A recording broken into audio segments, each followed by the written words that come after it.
ética e segurança digital, nós só não implementamos essa agenda. Então, dito isso, a transformação digital hoje, ela acaba exigindo, numa visão que a Europa trouxe com o professor Luciano Floridi, o professor Luciano Floridi é da Universidade de Oxford, e ele tem uma obra sobre Data Ethics, e ele diz que hoje, para você investir dinheiro, mesmo numa startup ou numa fintech, esse empreendedor tem que demonstrar que a sua inovação tecnológica é ética e segura para que ela seja sustentável. Então, é quase como se no due diligence, para um valuation daquele negócio, para ele receber um aporte, para ele fazer parte integral dos negócios, ele tem que conseguir demonstrar que vai seguir uma cartilha de governança corporativa baseada em modelo de ética, cujo valor hoje é seguir direitos humanos, por isso a privacidade, que o próprio professor Jair estava comentando, e um modelo de segurança. Mas quando eu falo privacidade e segurança, se eu não estabelecer parâmetros, fica muito genérico, fica muito subjetivo. E aonde que a gente estabelece parâmetros? Nós estabelecemos em contratos ou estabelecemos em regulamentação. Qual que é o desafio do mercado? Se eu estabelecer uma coisa em contratos, ele alcança com quem eu estou no contrato. Muitas vezes o contrato não vai alcançar quem não está no contrato comigo. Por isso que eu vou mostrar para vocês que numa situação de open banking, nós não alcançamos quem está na outra ponta. Por mais que o cliente diga que me autorizou compartilhar o dado com aquela parte não tem um contrato comigo. Quem está me vinculando com ele é que a gente tem um cliente em comum. Então, o cliente me autorizou a transferir informações a respeito dele, mas eu não tenho nenhum contrato com aquela outra parte. Então, por isso a necessidade da regulamentação, porque ela vai definir que padrões nós vamos ter para limitar risco e responsabilidade. Porque o que o Open Banking mais faz é distribuição de receita. Então, aquilo que antes você teria ali muito mais monopolizado, ou seja, muito mais um mercado fechado, passa a ser um mercado mais distribuído, um mercado mais aberto. Mas se eu estou distribuindo a receita, como é que eu distribuo o risco e responsabilidade se não ficar dito essa regra?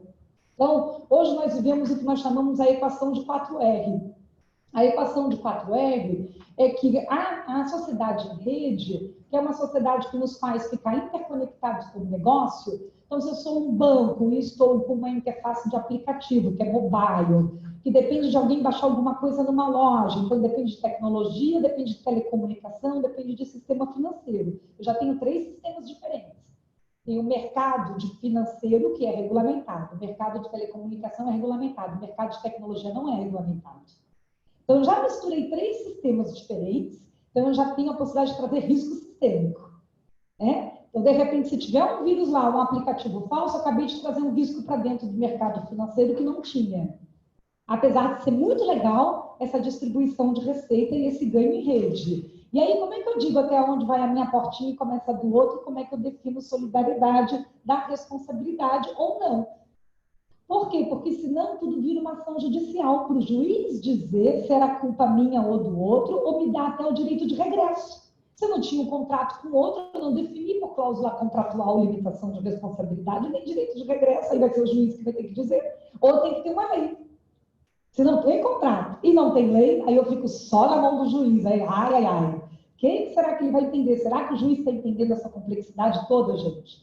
Outro dia estavam me explicando como é que funcionava um tipo de pagamento que você tem, inclusive, com pontos, que migra que não sei o quê. E aí você fala, eu que trabalho há tanto tempo, só com direito digital, sou programadora desde os 12 anos, estava com dificuldade de entender. Fala, gente, isso está super avançado.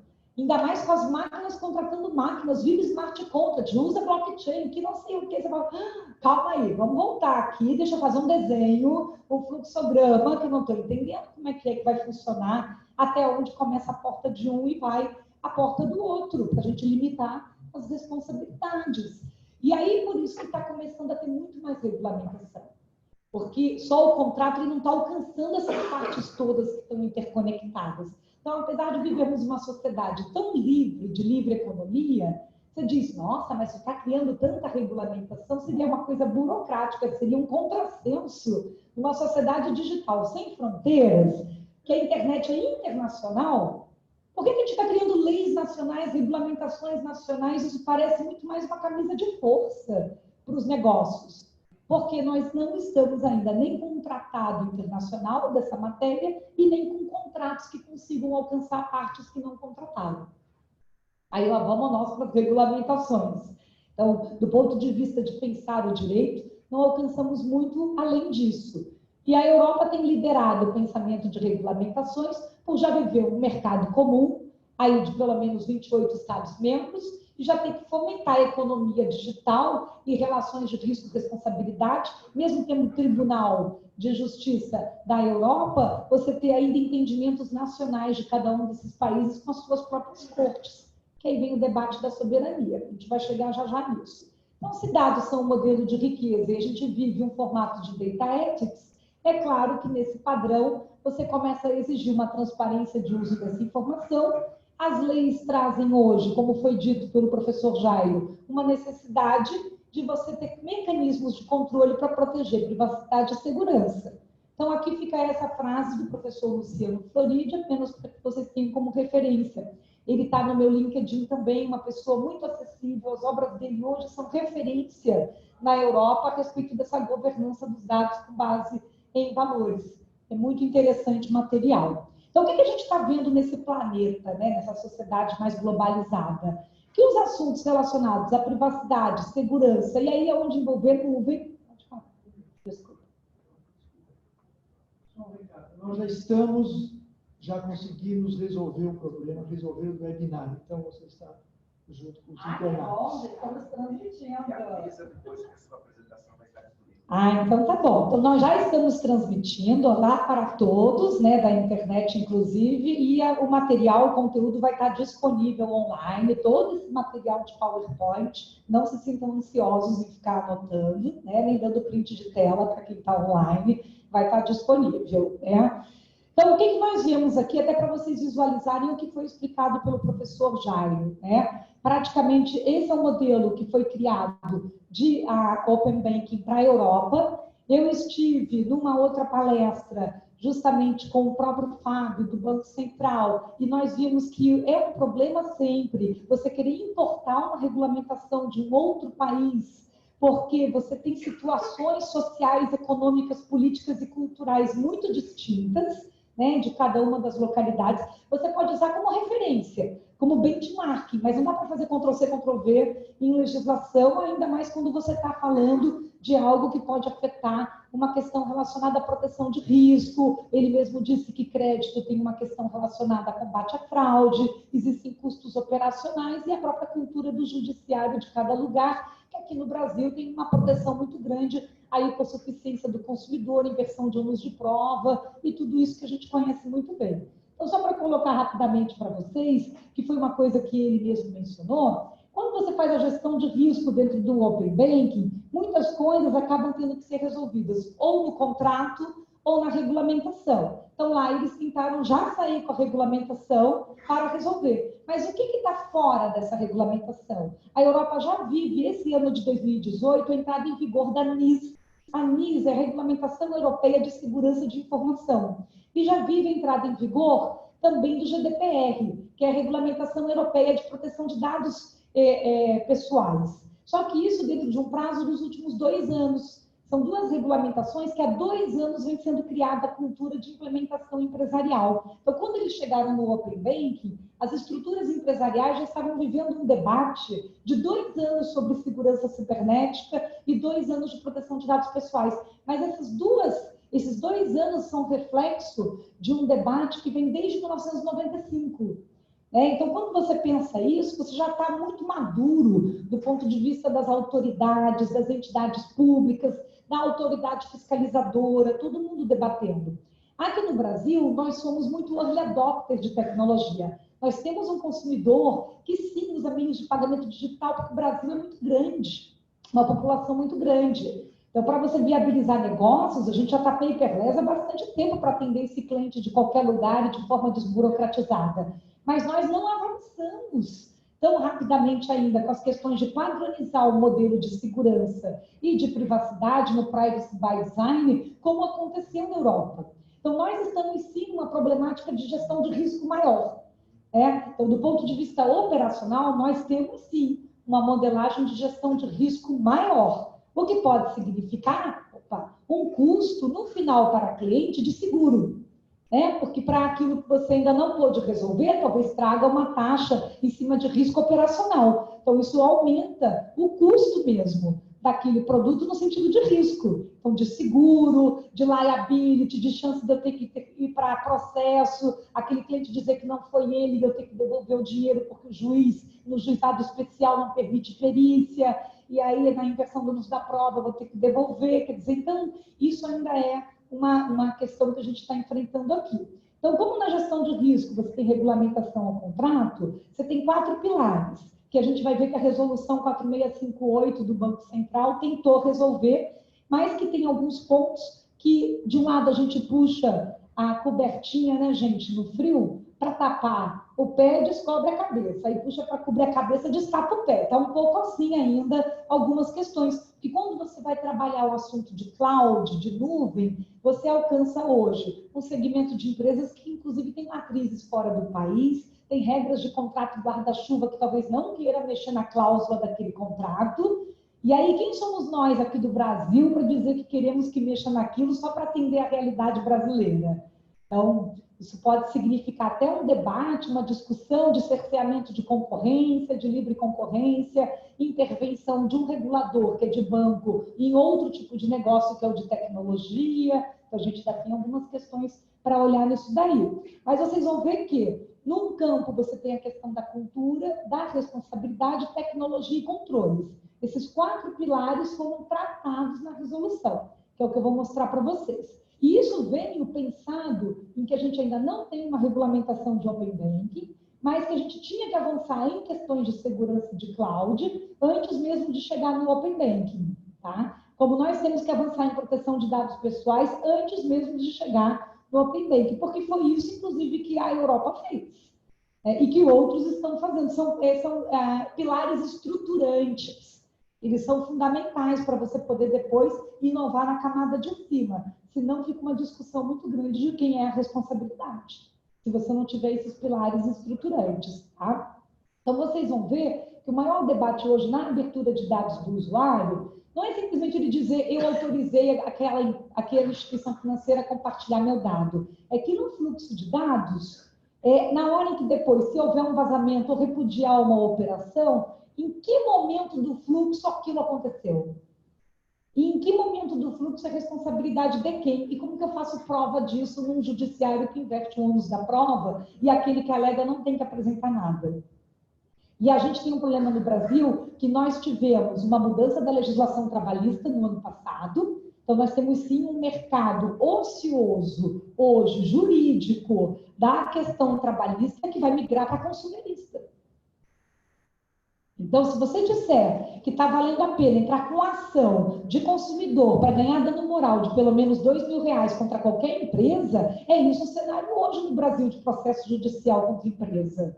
Qualquer empresa hoje, né, se você pensa no interior, o advogado recém-formado, não é mais a ação trabalhista que está sendo sua primeira oportunidade de trabalho, porque agora você tem o risco de ter que pagar se você não ganhar a ação. Qual é a ação que você não tem que pagar nada se você não ganhar na pessoa física? A de consumidor, que vale qualquer argumento. Então, a gente tem que ter um cuidado, porque há uma tendência natural de crescer muito esse boom de compliance consumerista, tá? Então, esse aqui é só um infográfico para vocês terem, para vocês entenderem, e eu vou mostrar aqui que temos muita capacidade de ganhar muito mais em cima do compartilhamento de dados. Mas a que nível de risco, de custo e de delimitar a responsabilidade? Não é que você pode ganhar em rede, só tem que ficar muito claro qual é a responsabilidade de cada um quando a gente está todo mundo conectado e transferindo dados de um sistema para outro. Quando era todo mundo do mercado financeiro, regulamentado por um único regulador, você sabe que ele está sendo auditado, mesmo assim ainda tem a chance de alguém, de repente, estar não cumprindo com uma regulamentação e trazer risco para todo mundo. Mas e agora quando a gente pode ter, né, mesmo uma fintech ou outros, quem está fora de sistema financeiro tem que cumprir um padrão mínimo de proteção de dados e de segurança, senão aumenta o risco operacional digital, que é o que tem sido analisado aqui. Então, é uma conta de risco operacional digital. E qual é o nosso desafio? Nós já vivemos um cenário no Brasil da versão da indústria 4.0 e do bandido 4.0. Então, se a indústria está no 4.0, o criminoso está também, gente. Hoje nós já temos um criminoso pensando em atacar dispositivos de IoT, em hackear, de repente, um carro, em entrar no poste, né? Ele já faz aplicativo falso para baixar, já manda cupom falso no WhatsApp na Black Friday, né? Tudo isso. Ele não deixou de ser o assaltante do banco ainda, com pé de cabra, com explosão de caixa eletrônico, não. Ele vai de uma ponta a outra, né? Ele está alcançando tudo isso. Então, a gente vive esse contexto. O bandido brasileiro exporta tecnologia, ele exporta know-how, ele tem vídeo no YouTube ensinando os outros, é impressionante. E aí nós temos que conviver, que foi uma coisa que eu falei muito já com a questão de regulamentação e do regulador, com uma visão ainda do próprio STJ, com a súmula 479, do que vai ser entendido um risco por evento interno. Se hoje aquela empresa que faz manutenção do ATM pode me atrair a responsabilidade, sendo considerado parte do meu supply chain, quando nós estivermos com o Open Banking transferindo uma informação direto para uma fintech, será que a partir de uma vulnerabilidade dali, um juiz de consumidor, de JEC, vai entender que como o cliente começou comigo e fui eu que transferi o dado, a responsabilidade é minha com direito de regresso contra ele? Ou a responsabilidade é direito direto dele? Se ele está usando, só para dar um exemplo, o guia bolso ou outro, e a partir dali houve uma vulnerabilidade, mas a conta dele é do banco A ou do banco B, ele vem contra mim para repudiar aquela operação e eu é que tenho que depois ter o direito de regresso? Ou é dele direto? É isso que a regulamentação tem que deixar muito claro, porque eu não tenho contrato com aquela parte direto, a não ser que nos nossos APIs, quando a gente desenvolveu o API, fique claro o contrato da parceria do API, do desenvolvimento do API, como é que fica as regras de responsabilidade de todas as partes que estão integrando o API. Ou é o juiz que vai imaginar? Porque, o que a súmula 479 diz? Até onde vamos nessa conexão de solidariedade? Essa que é a grande questão. E do seguro, né? Eu que tenho que transferir informação a pedido do cliente, mas onde fica o risco de segurança? Né? Essa é uma questão interessante, porque eu não vou poder fazer perícia. Estou falando de consumidor, gente, falando de pessoa física. Claro que se a gente for para o universo de pessoa jurídica, é um pouco diferente. Fora as outras resoluções de risco operacional, que não vai dar tempo aqui. Vou fechar com a 4658. Então, o que a 4658 trouxe? Ela tentou regrar pelo menos um pouco mais o que vai funcionar em questões relacionadas à nuvem. Até porque nós sabemos que a maioria dessas inovações hoje na área financeira acaba usando algum tipo de solução de cloud, de nuvem. Então, não estou aqui dizendo que a gente já ia solucionar tudo, mas pelo menos gerar uma referência, um parâmetro para dizer, estou seguindo a 4658. A 4658 traz aqueles 4 pilares. Falar de cultura, falar de responsabilidade, de tecnologia e de controles. Então, ela já começa dizendo que tem que ter a política de segurança cibernética, o prazo é de 1 ano, até maio de 2019, e aí a maioria das instituições financeiras e de crédito hoje precisam revisitar a sua política de segurança para atualizar conforme o checklist da 4658. Não só revisitar para atualizar, como também tem que fazer a campanha de conscientização e mais, que isso comece a alcançar, estar publicado no seu site para clientes verem, para correspondente, para fornecedores. Isso vai afetar a checklist da área de compras, vai afetar anexo aditivo de contrato, quer dizer, você passa a ter todo um fluxo metodológico procedimental. Você precisa revisitar. Só que trouxe na 4658, isso é muito interessante, também um dever, né? Que é um dever relacionado à atualização de contrato, de cláusulas contratuais. Esse tipo de metodologia a gente também está expressa nas regulamentações mais atuais da Europa, que é a regulamentação que fala de questões técnicas, trazer cláusulas obrigatórias. Então, a GDPR também tem cláusulas obrigatórias em privacidade. Então, quando sair a Lei de Proteção de Dados Pessoais aqui no Brasil, muito provavelmente vai sair dessa forma também. Agora, qual é o nosso desafio? De olhar hoje todos esses nossos fornecedores e até com quem a gente está querendo ter parcerias ou até adquirir, investir, as aceleradoras, né, que estão investindo em fintechs e assim por diante, e olhar assim, como que vai ficar aquele corpo de clausulado? Agora, e se eu estou querendo usar, por exemplo, uma nuvem da Amazon, da Google, da Microsoft? eu não vou poder olhar só essa resolução do Bacen. Eu vou ter que olhar também o Cloud Act dos Estados Unidos, que acabou de entrar em vigor, e eu deixei aqui um pouquinho mais para frente para vocês. Porque o Cloud Act dos Estados Unidos foi uma resposta a uma discussão desde fevereiro da Suprema Corte dos Estados Unidos, num caso específico da Microsoft, que diz que não podia atender uma ordem judicial da Suprema Corte, apesar dos dados estarem na Microsoft, porque estava na nuvem na Irlanda. E aí saiu o Cloud Act. E é uma legislação que define que, estando os dados numa empresa sediada nos Estados Unidos ou numa empresa estrangeira que possa estar situada nos Estados Unidos, mesmo que essa empresa faça uso de uma nuvem fora dos Estados Unidos, ela tem o dever de atender a ordem de autoridade da norte-americana e apresentar essa informação sem que a autoridade americana tenha que usar um tratado internacional de colaboração chamado MLAT. Aí isso já começou a ter um monte de discussão. Por mais que eu bote uma criptografia nos meus dados na nuvem, tem coisas que a gente tem que processar com esse parceiro na nuvem e ele precisa ter a chave criptográfica para poder ver o conteúdo do dado. E aí tem quem diga que o Cloud Act bate de frente com a GDPR. E aí, então, vamos começar a ver o choque da soberania dos próprios países. Então, voltando para a nossa resolução do Bacen, o que talvez seja um desafio para todos nós? É o atendimento ali dessa revisão de contratos, que o prazo é até menor, é de 180 dias, vai até outubro, praticamente juntando ali com as nossas eleições aqui do Brasil. Então, esse está sendo um desafio inicial de revisitação com fornecedores. A TI de muitas instituições financeiras está tendo que olhar essa questão, E nós temos o poder de veto. Esse poder de veto é que é uma questão para se discutir depois. Porque se eu vou preferir um fornecedor a outro, se há uma questão de que eu preciso contar para o Banco Central qual fornecedor de nuvem eu escolhi, e se essa nuvem for ficar fora do Brasil, em que país vai estar o dado, para ver se aquele país tem um convênio de colaboração com a autoridade brasileira. E isso já é uma camada, sim, de intervenção do regulador na livre iniciativa. Então, pode-se ter algum debate em cima de que, de repente, só um que é escolhido, só um, que aquele regulador acha que está tudo bem, e aí os outros, e o porquê do outro, pode ser que aquela empresa de tecnologia, não banco, mas aquela empresa de tecnologia se sinta preterida, se sinta perseguida, possa ir, de repente, a um CAD, possa entrar com mandado de segurança, dizendo de um abuso de autoridade, que não ficou muito claro porque que ela não está conseguindo cumprir, que acha que aquele clausulado ali não poderia estar sendo daquela forma. Então, a gente ainda pode ter discussão nesse campo. Claro que já é um avanço com relação às consultas feitas no ano passado. O Brasil não pode fazer cerquinha, né, gente?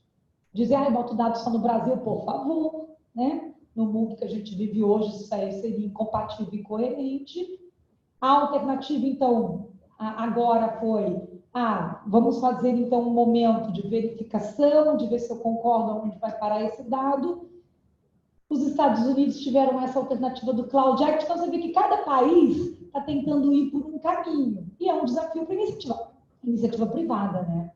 Que ainda mais que operar em vários países, como seguir com isso tudo. Então, hoje eu recomendo ao jurídico seguir um passo a passo, vou deixar no material esse passo a passo para vocês. Tem 2 slides aqui de passo a passo, fica melhor até na tela do computador do que aqui do slide. E aqui fica essa menção do Cloud Act, quem não tinha ainda olhado, isso, por favor, olhe, porque realmente nós, às vezes, hoje, como vamos analisar um negócio, a gente tem que analisar a regra, a lei, de onde estamos, e a regra, a lei, de onde o fornecedor está, a regra, a lei, de onde o cliente está, e fazer uma matriz comparativa. E aí, nesse sentido, no mundo digital, que ele é globalizado, muitas vezes você está fazendo uma triangulação de regulamentação. E olhando o menor denominador comum dessas regulamentações, num exercício de direito comparado, para pegar dentro do direito internacional elementos de conexão, para dizer a que regra realmente eu estou submetido e como vou trabalhar uma gestão de risco se uma autoridade de lá pedir alguma coisa, se estiver sujeito a uma multa de algum lugar, qual que vai ser, e até fazer aquela ideia, como a gente faz muito com a área de negócios, provisionamento. porque pode valer a pena fazer o negócio mesmo assim, e se for o caso, paga-se a multa, entra-se com a ação para defender a tese, dizer que eu acredito que eu não tinha que seguir aquela regra daquele país porque eu estou no Brasil, né? Eu queria fechar dizendo uma coisa para vocês, que já acabou meu tempo. E se houver um vazamento? Né? Porque é tudo muito bonito, esse mundo ideal, estamos todos seguros, seguindo a regra do jogo, e o pavor aqui de todo mundo se vazou. Tem que ter sala de crise, já temos que preparar a resposta ao incidente, tem que saber quem é que já tem poderes de dizer o que para quem, porque a maioria das regulamentações, inclusive a resolução 4658, já traz o dever de reporte ao Bacen, mas você também tem o dever de reporte a cliente. E quando você pensa GDPR, porque vocês podem estar com clientes que são cidadãos europeus, você pode estar oferecendo produto e serviço para a Europa, você tem lá uma filial em Luxemburgo, em Portugal. Hoje, quem tem cartão de crédito internacional, você sabe que o seu cliente está aí, mobile universal, ele tem dupla residência, dupla cidadania, você pode estar sujeito a tudo isso.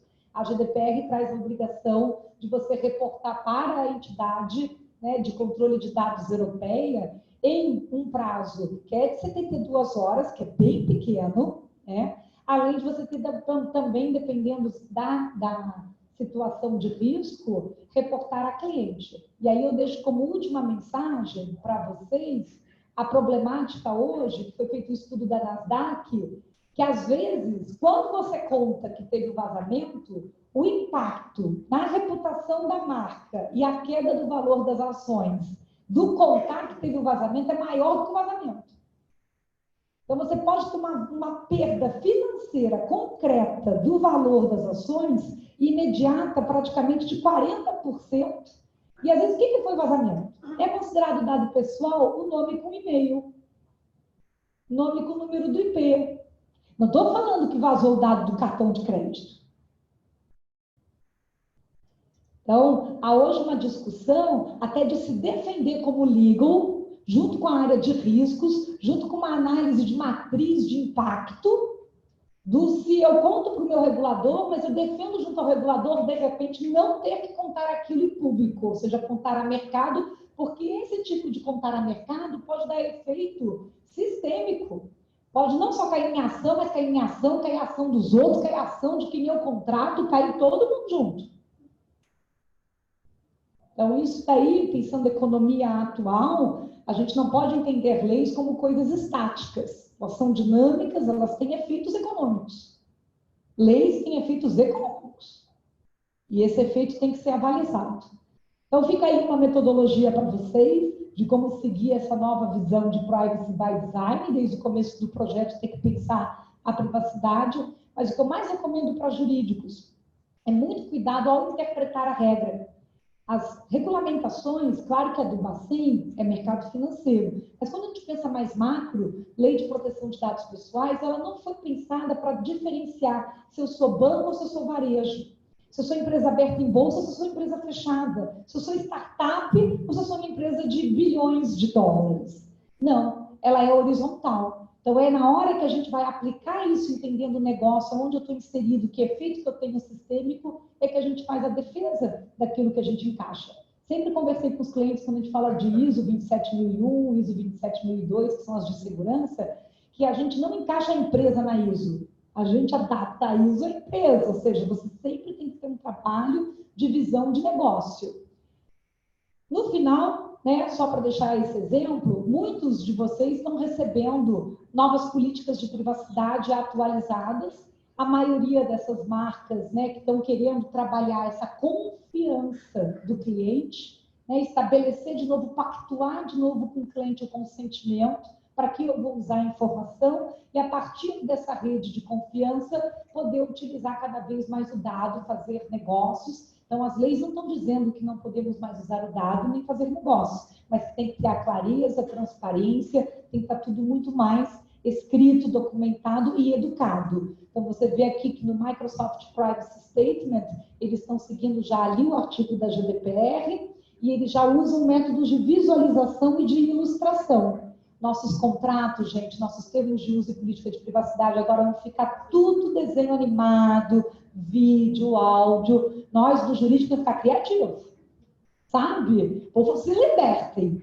se libertem desse formato de texto com cara de contrato, porque está sendo de exigência de regulamentação que nós estejamos mais lúdicos, que nós sejamos capazes de transmitir o conteúdo principal de forma didática. Né?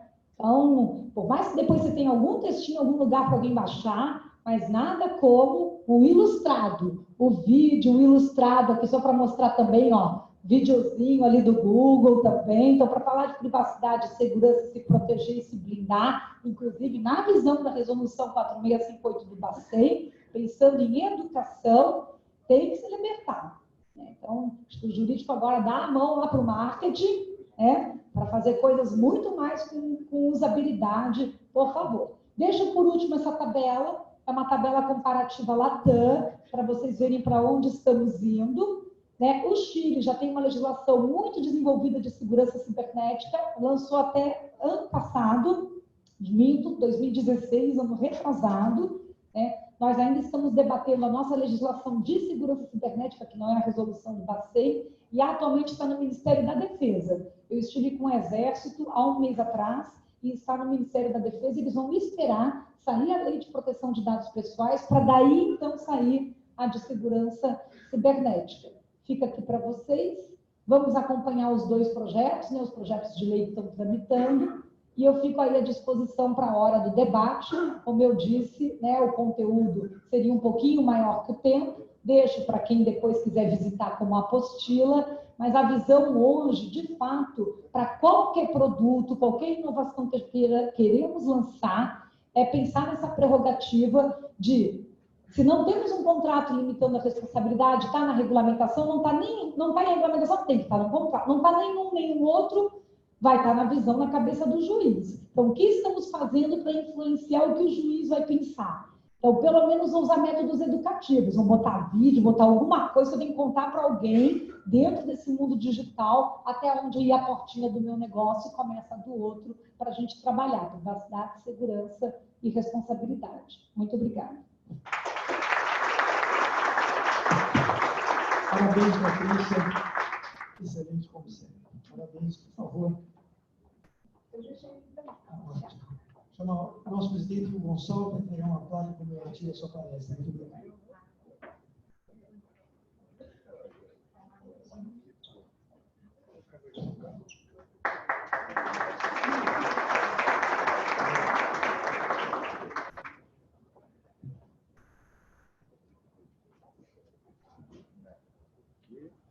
Bom, Patrícia, parabéns, excelente como sempre. É chover numa olhada.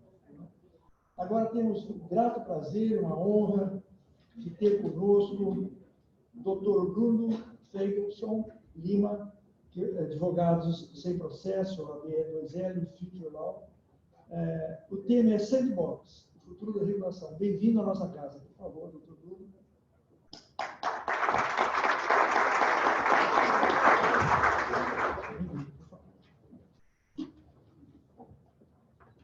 Bom dia, pessoal. Prazer aqui estar com vocês, fazendo propaganda do livro da Patrícia também. Ela gentilmente me convidou aqui para escrever, então, aproveitando aqui que eu vi. Bom, a gente vai falar hoje... Então, como eu apresentado, né, eu sou do Lima Feigelson, sou escritório focado em tecnologia, do Sem Processo, uma plataforma de acordos. Sou presidente da AB2L, que é um think tank. Hoje a gente representa 150 empresas de tecnologia focada no mercado jurídico. Vários escritórios juntos, vários advogados, a gente tem debatido direito e tecnologia e, mais recentemente, Future Law, uma iniciativa educacional para contribuir com esse momento de debate. Então, a ideia hoje é falar sobre o sandbox, né? Quando a gente fala sobre disrupção, tecnologia, que é um tema que está todo mundo falando e pensando, inclusive no mercado financeiro, muito intensamente, a gente vê que a disrupção...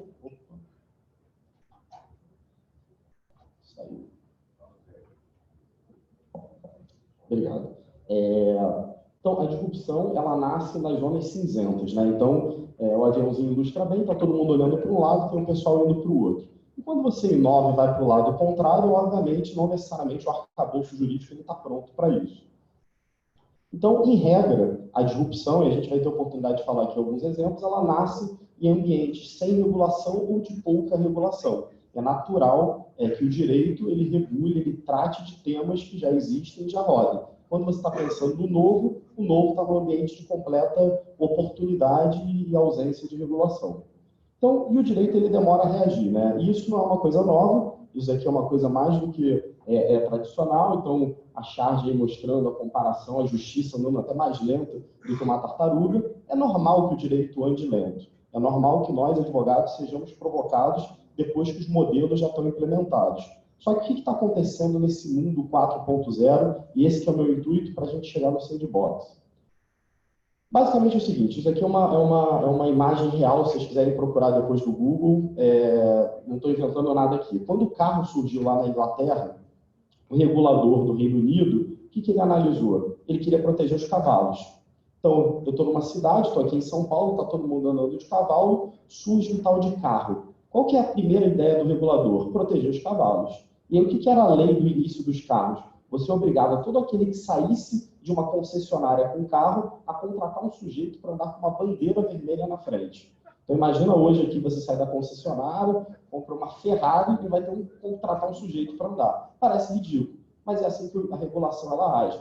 É muito difícil você imaginar que quando o carro surgiu, as pessoas iam entender que você tinha que botar cinto de segurança, bafômetro, que você não poderia permitir que uma criança de 12 anos dirigisse. Isso foi uma descoberta do direito da regulação a partir do uso. E é natural que seja. Até aí tudo bem, até aí tudo perfeitamente, o direito ia andando muito feliz, acompanhando de forma lenta e a posteriori aos acontecimentos da vida.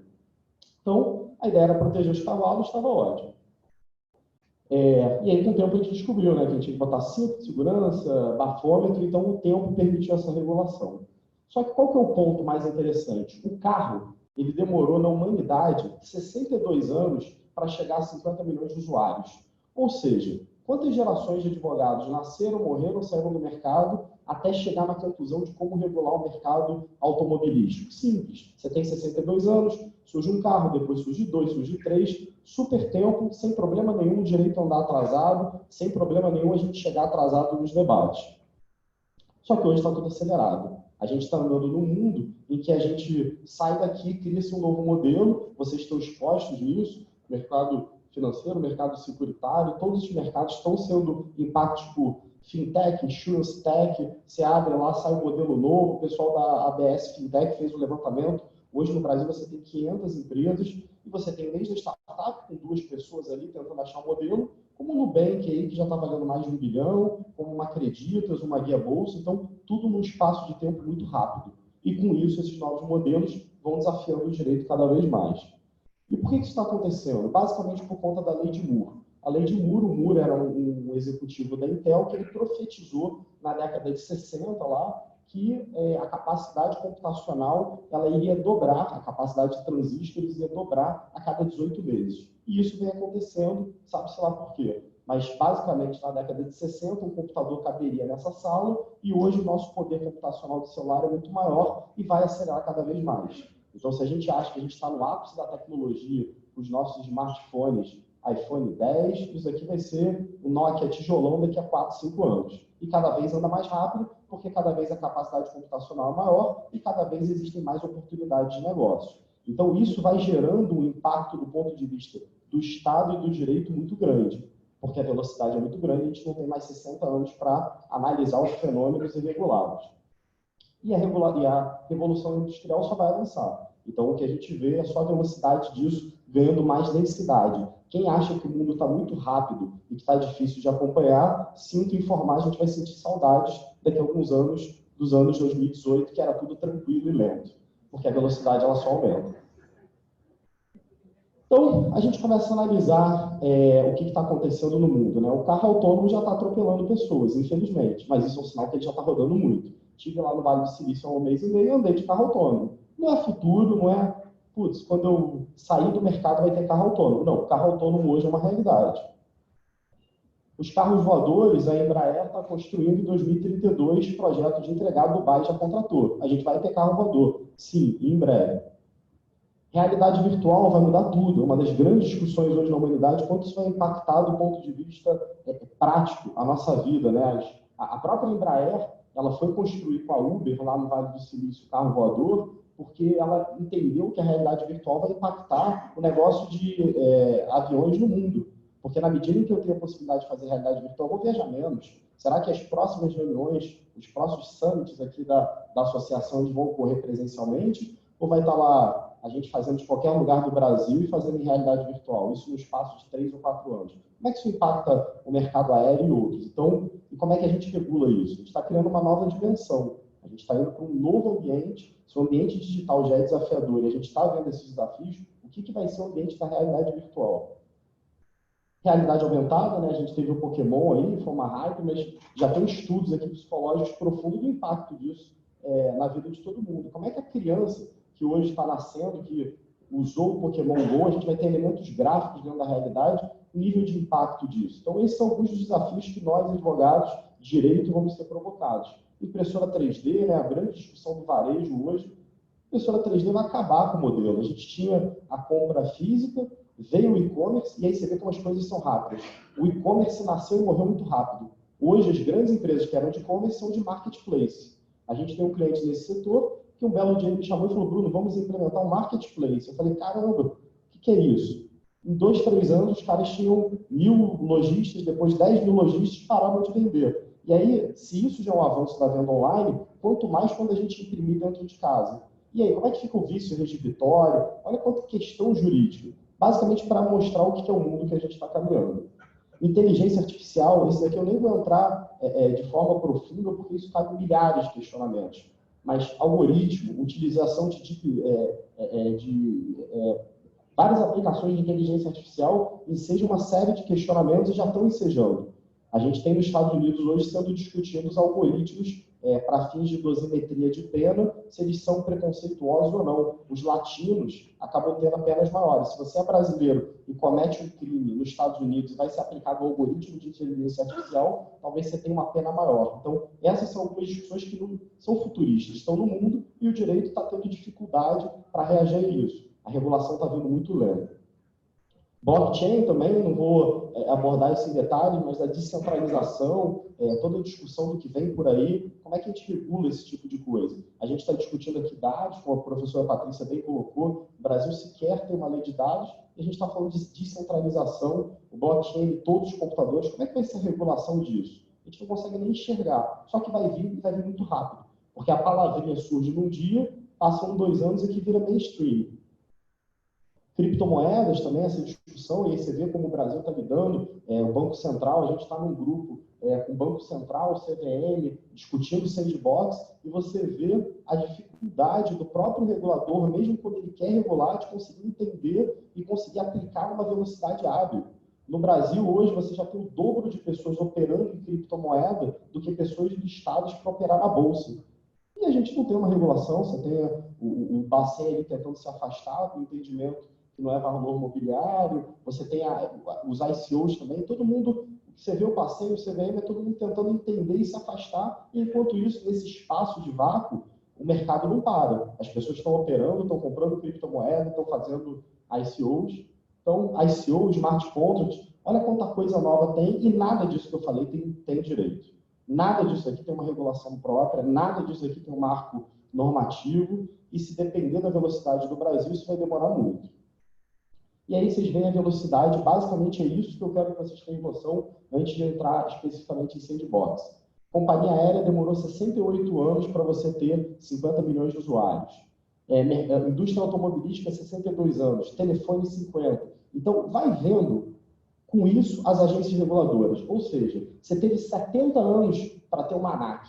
Você teve 62 anos para ter regulação de trânsito. Você teve 50 anos para ter uma Anatel e discutir isso. Agora, vai vendo quando a gente vai andando mais rápido aqui, olha o PayPal demorando 5 anos, o iPod demorando 4, o YouTube 4, o Facebook 3, o Twitter 2. Olha como a velocidade de disponibilização dos serviços e produtos está sendo maior. E é isso que fragiliza o direito. E é isso que impõe que o direito ele se redesenhe para acompanhar essa mudança. Porque a gente não vai ter quase um século para pensar que a gente teve do ponto de vista de companhia aérea. A gente não vai ter os acidentes acontecendo de forma esparsa em companhia aérea para a gente pensar. Isso vai estar acontecendo on time e o direito vai ter que andar nessa velocidade. Então, o direito precisa, no mundo 4.0 exponencial, também ser exponencial. Então, esse aqui também mostrando, né? E aí você vê aqui, o cara criou uma página lá no Facebook, pegou 50 milhões de usuários em 24 horas. Então, esse é o impacto do que a gente está vivendo. Imagina se ele está batendo em direitos de alguém, como é que o direito tem que reagir. Aí a gente vai vendo os casos no Brasil para ilustrar esse ponto, né? Transporte de privado. O Uber chegou em 2013 no Brasil, 2014. A gente teve a lei de transporte de aplicativos privados em 2018, 4 anos depois. Ou seja, o negócio já movimenta milhões, bilhões, muita gente que trabalha com isso, todo mundo trafega, um monte de gente vendeu carro para andar de Uber e o direito sequer tinha uma lei. E quando essa lei surge, hoje o questionamento dela é que ela tem vício de constitucionalidade, porque ela delegou uma competência para o município e não foi a partir de lei complementar. Então, o direito ele demora a reagir e, quando ele reage, ele ainda sofre questionamento. A gente também advoga para uma empresa nesse sentido, não tinha lei, o que a gente fazia? Mandado de segurança, briga. Do ponto de vista prático, a coisa andou. E o judiciário não conseguia. Eu fui fazer uma sustentação oral um dia que era isso. Como é que você vai defender? Como é que o judiciário vai tirar do ar o Uber, ou o Cabify, ou o 99? Não tem como. Isso já está sendo utilizado. E isso, inclusive, fragiliza a nossa capacidade e o próprio sistema jurídico a entender que ele tem limitações.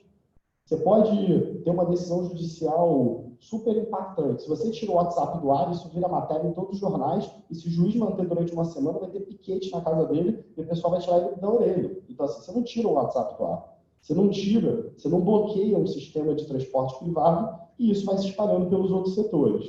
Mercado financeiro, Bacen foi falado. Acredita-se, sem fulanizar aqui, sem falar de empresas, mas está emprestando recursos desde 2014, como correspondente bancário. Uma empresa que já alavancou 200 milhões de reais.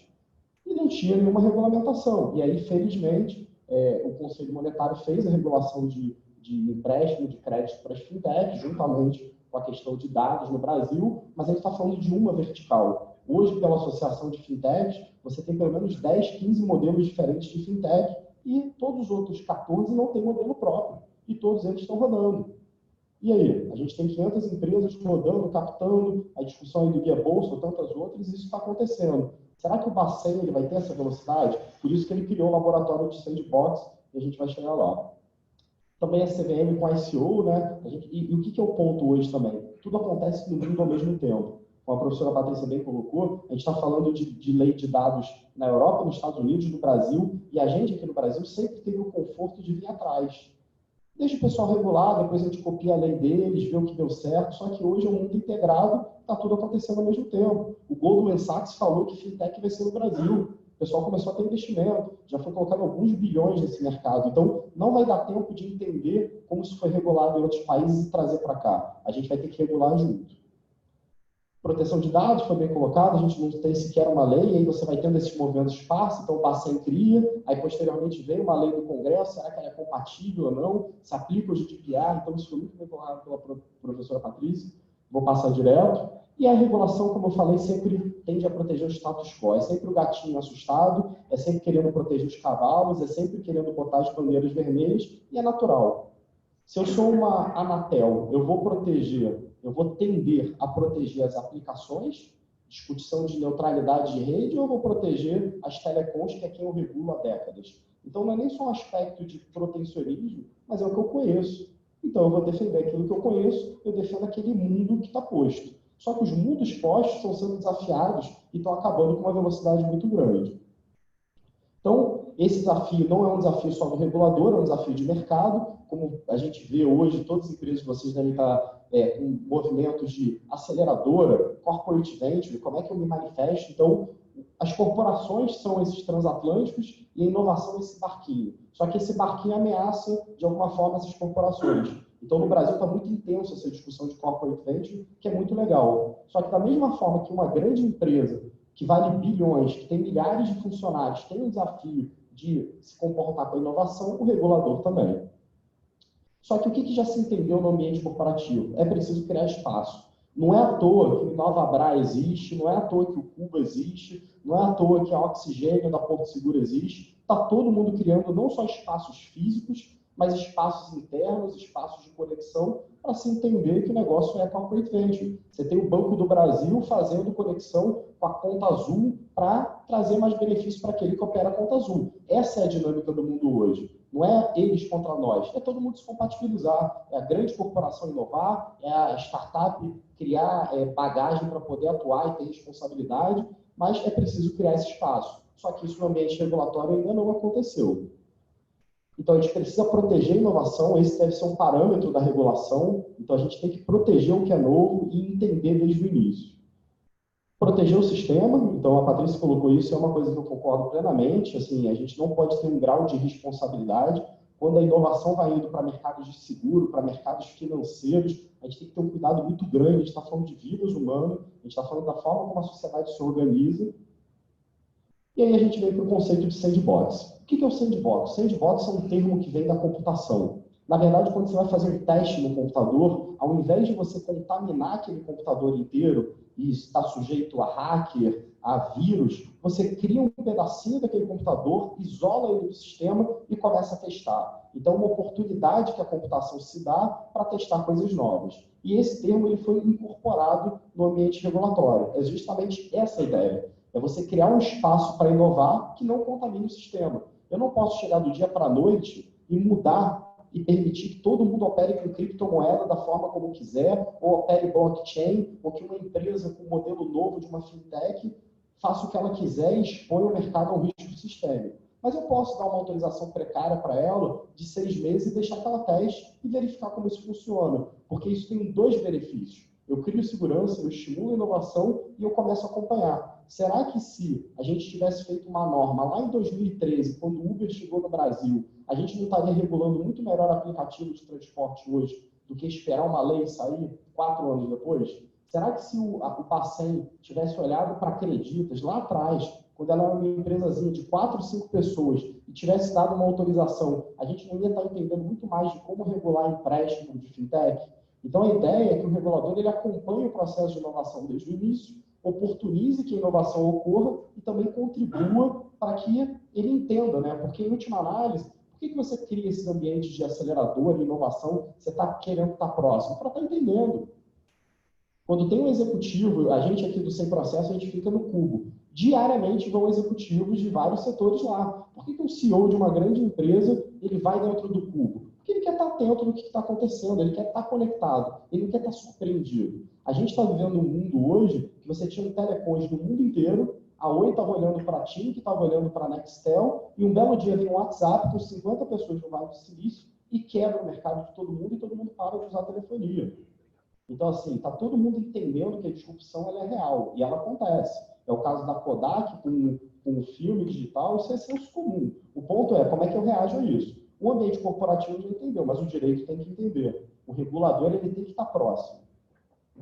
Então, o sandbox é esse MVP da regulação. MVP é uma terminologia muito grande de ambiente de inovação de startup, é você ter um produto mínimo, viável, é botar no mercado e entender. Então, e isso é uma mudança de mindset muito grande para nós, advogados, e para o regulador e para a lei. Porque como é que nós, que somos advogados, que somos a instância máxima de segurança da empresa, somos procurados para dar um posicionamento se pode ou não pode, a gente vai lidar com essa zona cinzenta e se dá o direito de errar. Como é que o regulador ele vai se dar o direito de errar e testar, botar um MVP na rua? Mas é isso que está acontecendo e não é em nível Brasil, é em nível mundial.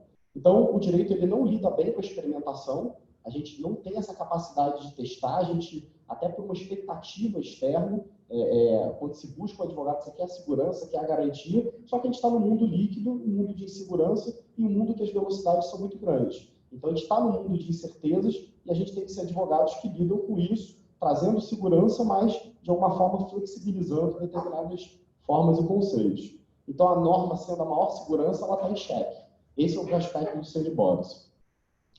Então, como eu falei no ambiente corporativo, você pega hoje as 5 maiores empresas do mundo, são empresas de tecnologia e são empresas que nasceram nesse ambiente. Vai falar com o Jeff Bezos, que é a maior empresa do mundo, que se chama Amazon, e vai ver se ele não está adepto ao risco. Ele que vem mudando a regulação, ele criou o conceito de marketplace. Então, o ambiente corporativo já mudou. E é preciso a gente oportunizar essas novas práticas e não perder o time. Então, o aspecto do sandbox mais relevante é a gente não perder o time de regulação. Porque a gente não pode esperar 4, 5 anos, é estar junto. Nasceu inovação, o regulador vai lá, abraça e começa a desenvolver. Então, regular no momento da mudança.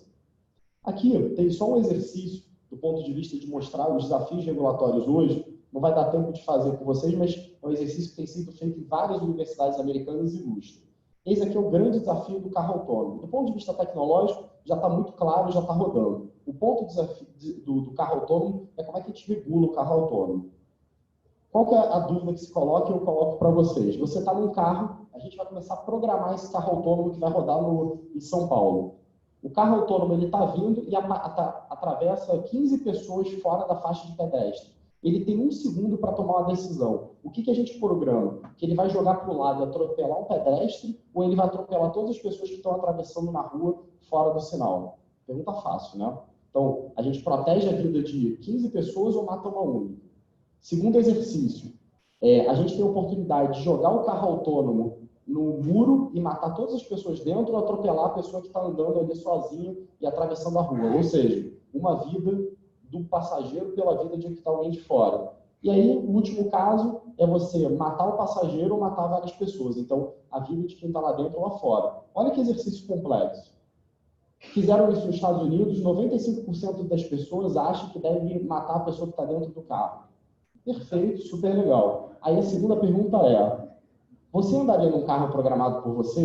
E aí 99% das pessoas falam que não. Então a gente resolve do ponto de vista regulatório e ético, só que mercadológico não. Aí a Mercedes, que tem trabalhado, soltou uma minuta de um termo de uso em que ela diz que se passar por essa situação, ela vai matar os passageiros.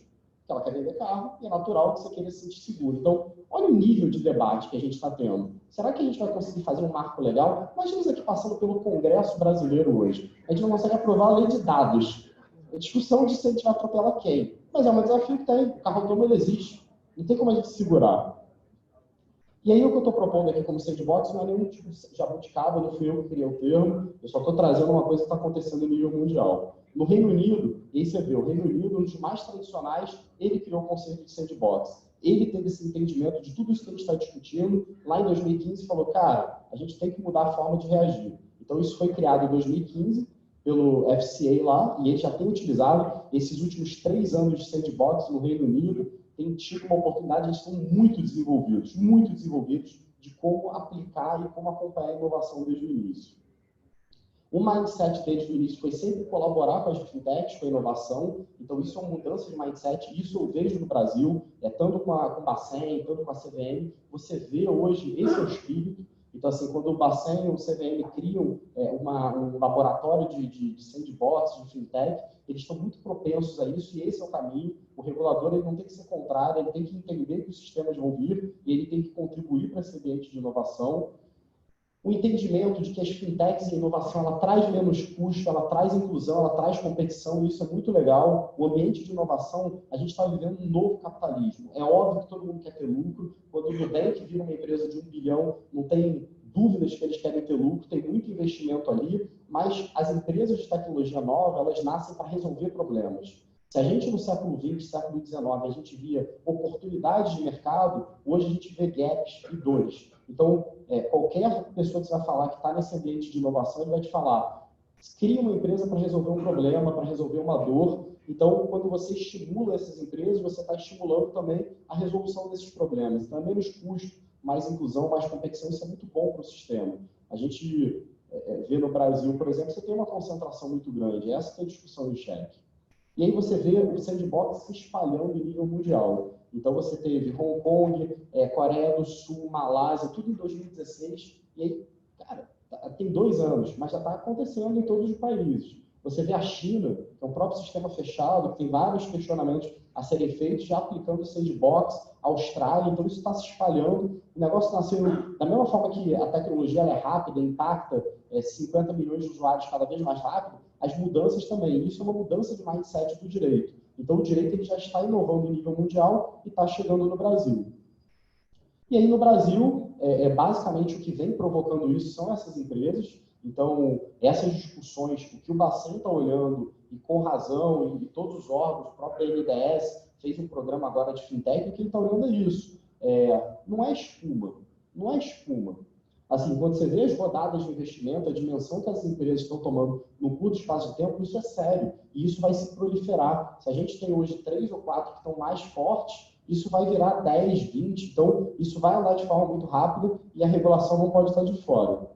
E aí, você vê essas discussões, então, o que está acontecendo hoje no mercado financeiro é um desafio muito grande para o regulador, porque a gente está saindo de um mercado super concentrado, em que 4 bancos oportunizavam 70%, 79% do crédito, e indo para um ambiente em que você tem 36% de crescimento de fintech por ano, então é muito player surgindo no mercado, e além disso, você tem novas empresas surgindo. A gente está tendo essa mistura, né, de tintas. Então você tem uma Amazon, o maior lucro do Mercado Livre no ano passado foi com o Mercado Pago.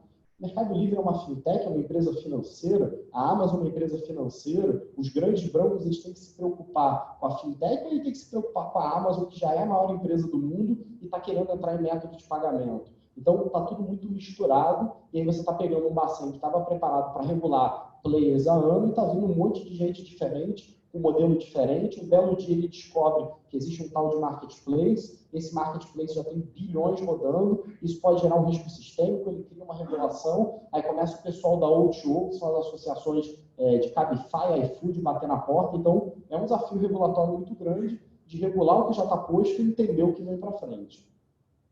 E as novas dinâmicas, né? Então, se a gente acha que já está desafiador hoje, imagina isso, bancos japoneses estão estudando a criar sua própria moeda, PwC, maior consultoria, né, de Big Four, aceitando pagamento em Bitcoin, peer-to-peer. A gente acabou de regular no Brasil o empréstimo pessoa a pessoa, nesse mesmo pacote de regulações do Conselho Monetário.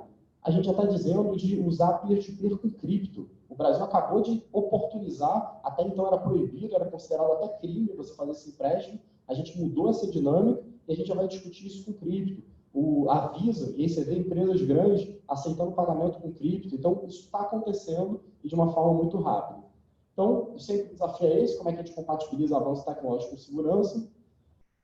E aí, basicamente, o que são as premissas do sandbox? Primeiro, redução de tempo e custo para o produto e ao mercado. Então, o grande desejo é que você consiga oportunizar um regulador célere e que apoie isso. Então, eu criei um modelo de negócios hoje, eu não tenho uma regulação própria, eu consigo ir no regulador, ele me dá autorização precária e eu vou no mercado muito rápido com segurança. Segundo, mais acesso a capital, porque na medida que eu trago segurança jurídica, eu desbloqueio. Imagina lá, acreditas, quando for pedir 150 milhões para um venture capital, eu tenho que explicar que ele era correspondente bancário. É difícil.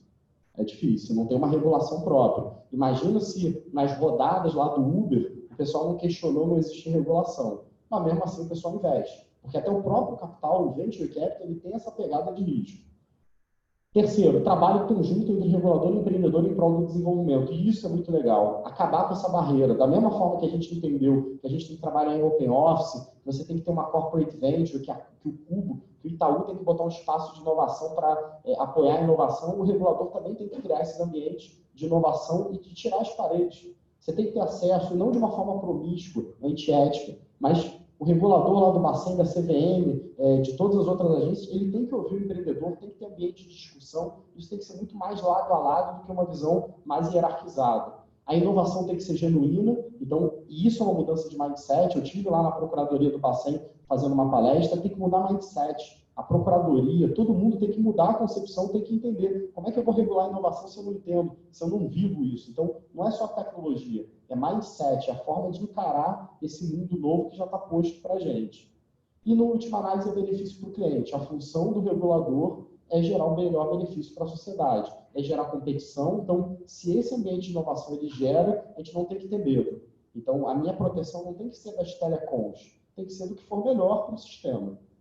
E aí, as formas de implementar isso de forma prática e que tem acontecido no mundo. Primeiro, você define de forma clara e objetiva o escopo. Então, eu vou abrir um edital para aceitar empresas no Brasil que estão fazendo modelos novos, que querem testar uma regulação nova. Segundo, limitação dos efeitos dos testes. Então, é muito claro eu falar o seguinte, olha, essa empresa só vai operar até 5 milhões, 4 milhões. Eu não quero contaminar o risco sistêmico.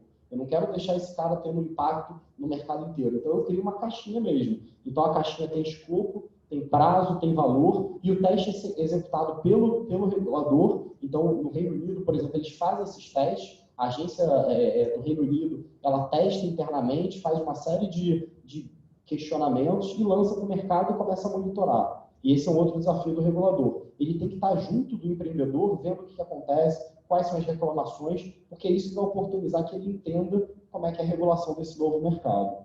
Então, aqui eu trouxe também, como forma de compartilhar, a gente, fora do Brasil, no Brasil a gente está discutindo o sandbox hoje. Existe esse grupo para debater o desejo grande da CVM, principalmente do Bacen, criar os primeiros modelos de sandbox. É um movimento muito forte até do BID. O BID tem ajudado nesse grupo. Mas quando você pega nível mundial, quem está fazendo isso há 3 anos já está escalando e tentando integrar mundialmente. Já tem países discutindo da gente fazer um sandbox mundial. Então, eu autorizo no Reino Unido, ele já é válido em paralelo para a França, porque a gente está no mundo integrado. E as soluções cada vez mais nascem para impactar o mercado de maneira geral. Isso está crescendo muito no ambiente de health tech, então, o ambiente de saúde também vai ter muita inovação, e os desafios são muito grandes. Então, até que ponto eu tenho limite, telemedicina, e a gente está falando de vida humana, então é muito sensível, mas o pessoal já está aplicando isso a nível mundial. Eu estou com o tempo estourado, mas basicamente alguns cases, se vocês quiserem acompanhar, então aqui uma análise do empreendedor dizendo em que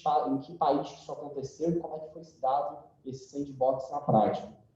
Bom, basicamente era isso, pessoal. Estou à disposição, contem com o meu apoio e espero ter contribuído aí de alguma forma.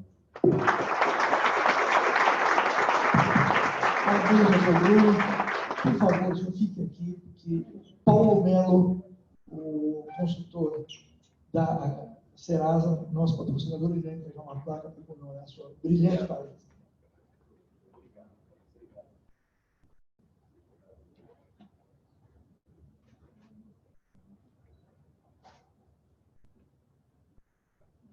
Doutor Bruno, por favor, sente-se que nós vamos para o debate. Doutora Patrícia, por favor. Hugo, se você quiser participar, ok? Cíntia, a doutora Cíntia é a nossa consultora jurídica da CREF, ela será a moderadora do debate, por favor.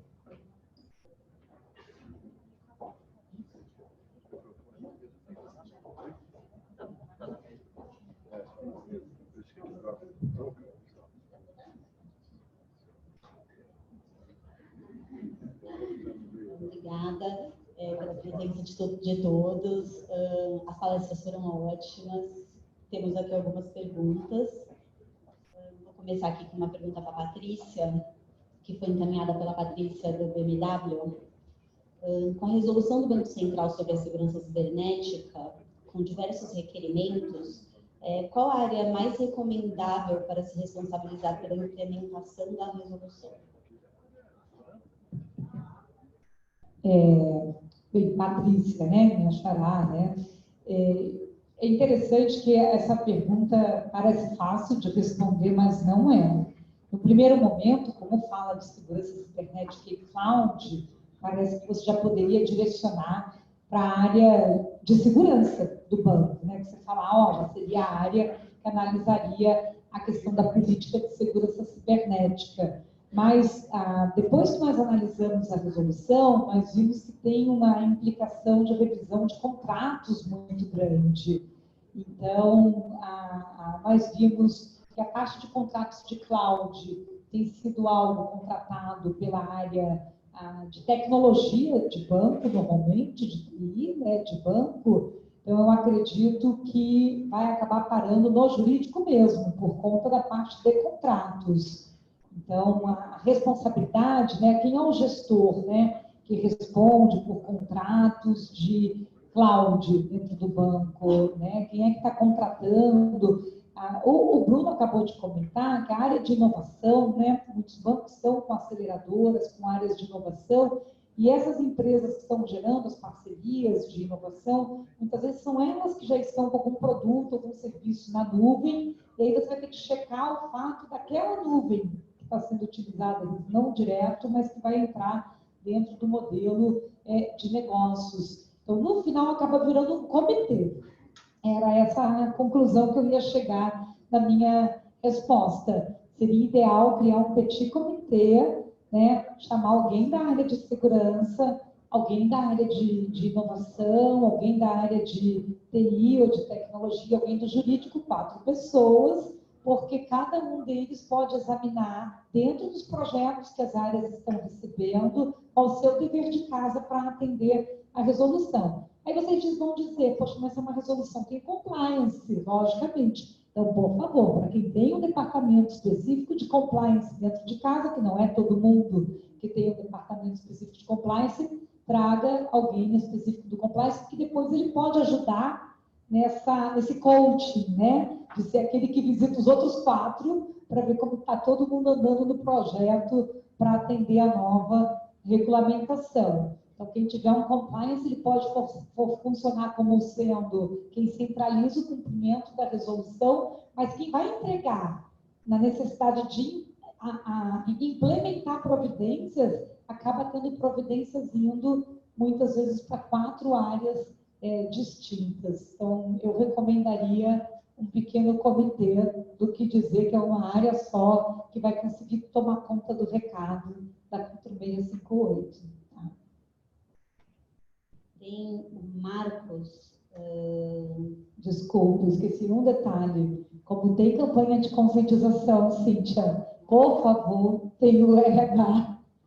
Então, 5 áreas, a 6ª é o compliance para cuidar de todo mundo, porque tem a campanha, tem o RH, esquecemos do RH. Então, é bem complexo atender a 4658, tem que ser com comitê. O Marcos aqui encaminhou uma questão que eu acho que é bem direcionada aqui para o Bruno. A inteligência artificial vai acabar com algumas áreas do direito? Como as pessoas vão sobreviver sem especialização e sem empregos com o advento dos robôs? Bom, pergunta sempre fácil, né? A gente discute muito isso, assim, a nossa visão é que não, porque, na verdade, você tem uma transformação. Eu acho que a qualificação é fundamental. No âmbito do direito, a gente já tem visto, aqui eu não tive a oportunidade de falar muito de inteligência artificial no direito. Eu tive 15 dias atrás, no STJ, todos os ministros do STJ, o STJ está contratando inteligência artificial, o STF já contratou, inclusive a Legal Labs, do Ricardo, que é um amigo meu, tem 40 professores da UNB hoje dentro do STF, implementando uma solução de inteligência artificial para fazer julgamento no STF brasileiro. Então, é uma coisa que já está acontecendo. No Vale, lá, a gente visitou um monte de Lotec, você tem a CaseTex, por exemplo, uma empresa hoje que já lê, com base em inteligência artificial, interpreta e já gera documento. Então, assim, o Urbano Vitalino aqui no Brasil também, com o pessoal da IBM, já implementou uma solução Watson, cara, está fazendo um trabalho de inserção de documento para contencioso massificado gigantesco. Então, o que eu quero dizer é o seguinte, está acontecendo, inteligência artificial ela vai ocorrer no mercado jurídico, só que ela tem 2 vertentes. Ela vai tirar trabalhos burocráticos, que, na minha opinião, sequer deveriam ser feitos por advogados, mas ela vai criar um ambiente gigantesco de debate. Por exemplo, o GDPR, eu não me lembro os números, mas em Portugal foi feito um levantamento que só para implementar o GDPR em Portugal você ia criar, sei lá, 300 mil empregos. Então, eu acho que, na medida em que surgem essas necessidades, por exemplo, a própria resolução do Banco Central, quantos empregos vão ser criados para se implementar isso? Então, eu acho que, na verdade, é uma substituição, não vejo ociosidade, eu acho que o papel do advogado vai ser cada vez mais fundamental, a gente tem que discutir nanotecnologia, a gente tem que discutir blockchain, a gente tem que discutir cripto, a gente tem que discutir carro autônomo, tem desafios gigantescos, abertura de algoritmos, mas vai exigir skills diferentes. Então, eu acho que o gestor da empresa, cada vez mais data-driven, usando plataformas para ter soluções integradas, dados, e advogados dentro de empresas, escritórios, sendo desafiados para questões novas. Então, eu acho que o direito, a minha visão particular no século XXI, o advogado vai ser mais importante que foi no século XX, mas ele vai ter que ter muita skill que hoje ainda não existe no mercado. Você pega as universidades de direito, as pós-graduações padrões, elas estão muito aquém, embora a gente tenha movimentos. A FGV aqui em São Paulo está botando o pessoal da própria graduação para começar a usar tecnologia, vai ter um evento agora com o pessoal da Duplex, então tem iniciativas esparsas, mas acho que o desafio do profissional do direito é se qualificar para contribuir com esse mundo novo que está se abrindo. A gente está vivendo, na verdade, uma grande transformação de habilidades, né? A gente está tendo que desenvolver, num novo momento da nossa vida, habilidades que a gente nunca pensou que fossem necessárias. Então, né? Cíntia, eu até fazer um comentário sobre isso. Eu acredito que é preocupante.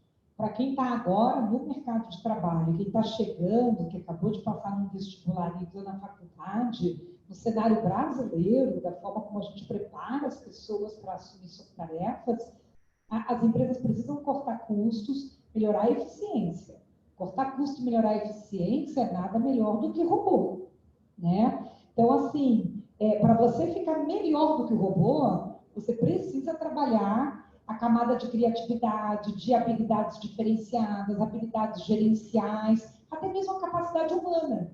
Porque hoje nós humanos, às vezes, estamos muito robôs, né? Ou seja, a gente tá aquele robô que fica doente, aquele robô mal-humorado, aquele robô que diz, robô por robô, eu prefiro um robô mais simpático do que aquela pessoa, né? Então, quando você pensa em chatbot para atendimento de cliente, quando você pensa numa série de funções hoje, que o robô não vai ficar com dor de cabeça, não vai se esquecer, não vai, um monte de situação, um robô cuidador, que vai ter sempre paciência em cuidar daquela pessoa. Eu acho que o ser humano, nesse primeiro momento, é preocupante, sim, está em desvantagem, se a gente não remodelar a nossa forma de ensinar habilidades técnicas, formação técnica mesmo, e depois conseguir trazer no mercado esse estímulo para skills criativos, porque também a forma como a gente recepciona estagiários nos escritórios de advocacia e departamentos jurídicos sempre foi inicialmente para funções operacionais,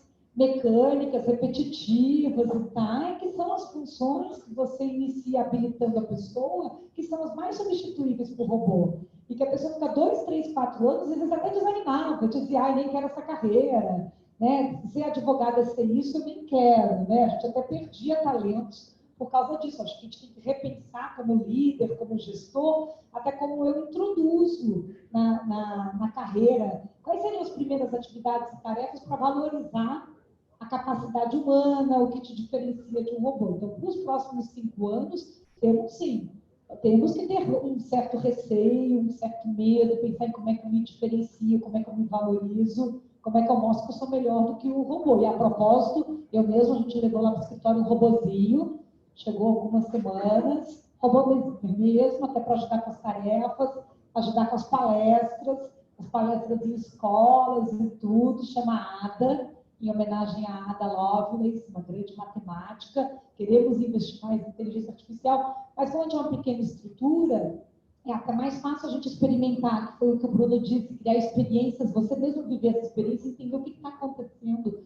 por aí, vivendo dentro de casa, né? O que é isso? Mas grandes estruturas é um desafio, né? É um desafio. Eu acho que tem que ter essa preocupação mesmo. Até nas universidades corporativas e tal, né? A gente está vivendo um projeto em parceria com o Miguel Cetas, né? A gente é o escritório da EDP, que é como trabalhar a digitalização humanizada, né? Como é que eu vou migrar essa pessoa no mercado de trabalho, habilitar ela para que ela tenha também, ela se habilite a fazer coisas que não sejam tão substituíveis por um robô. Hoje, em muitas atividades, aquela pessoa também só foi treinada para fazer coisas que a gente sabe que agora no D0 é totalmente substituível. E ela pode ter aptidões e talentos que vai precisar de uma camada de investimento para você treiná-la em outras coisas que não são substituíveis, né? Ainda mais com camada de criatividade. Bom, tem uma pergunta do Elias Sper, da NBC, que ela é muito específica, Patrícia. Vamos ver a sua. Vamos ver como está a sua memória. Qual a interpretação do artigo 23, inciso E, do GDPR? Deixa eu lembrar qual é o artigo 23 agora, hein? Poxa, eu não trouxe meu celular aqui, devia ter trazido. Patrícia, o professor está sendo não o Google, né? Embora esteja quase lá, né?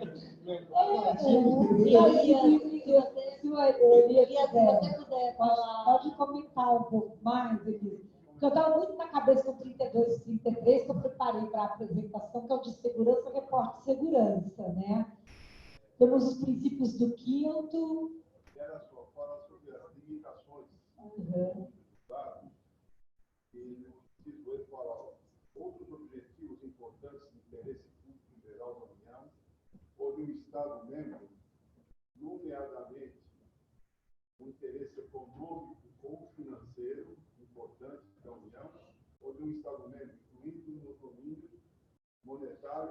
capital fiscal da saúde pública e segurança social. Ah, sim.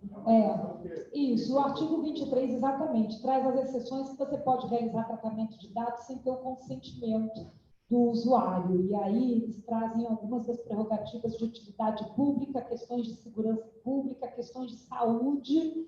E aí, o que acontece, gente? Só para nós entendermos.